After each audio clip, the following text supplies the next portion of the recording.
sarkar na thok ten ni som panga a hlon lak chuan ni khata hlon lak nen ain ang reng ti ka min ti dana ni sarkar ma sa kan lak rek ni khata hlon lak len ni som panga hlon lak kha ain ang min ti khum kan thria ma se sarkar na thok ten mang ang em lon ten lo la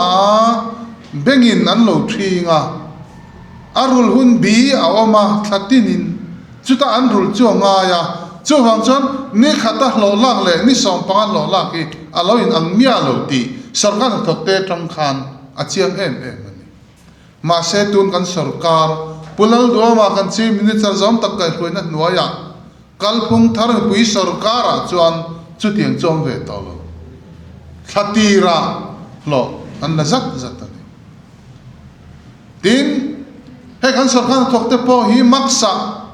mi har sa sok te ta nan luang lia man luang chuaka an lo thatinin engemazat an pe ni chu sarkar po hian a hria a kan chief minister hian avm ma chu wang chuan an da te po 4% in tu na hian tipung ani kum thar lama phei chuan 2% khana pun bel le don chu tiang ang tho ho na chu kan chief minister hian tu na hian abun chho zela kan mang chho zela kan mang meng zela heng te po hi isoi war tengu sarkar thok da han pung ama khan da pung lei thailo hlo po hun bi takala lei thailo mang an na kha ani tu na chuan chu tiang chu pum pelani to gp fan te hi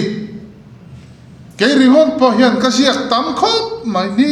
tin dol po office ka kal chuan gp withdraw na hi ka siak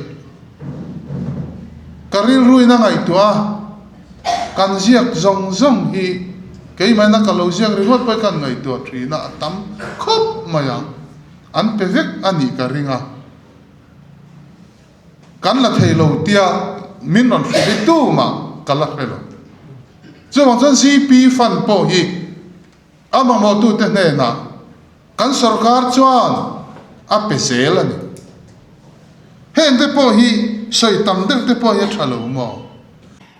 dik tak chuan chu ti vak chu ni lo ni khata pe ka athale ni khata pe emo ni som panga pe ka athale ni som panga pe ki mo kha a amau na inang reng chun adang am lo re na an kong chuan ni som pe na pe ki mo som panga pe na pe ki mo ni khata pe na pe ki mo kha a inang vek ani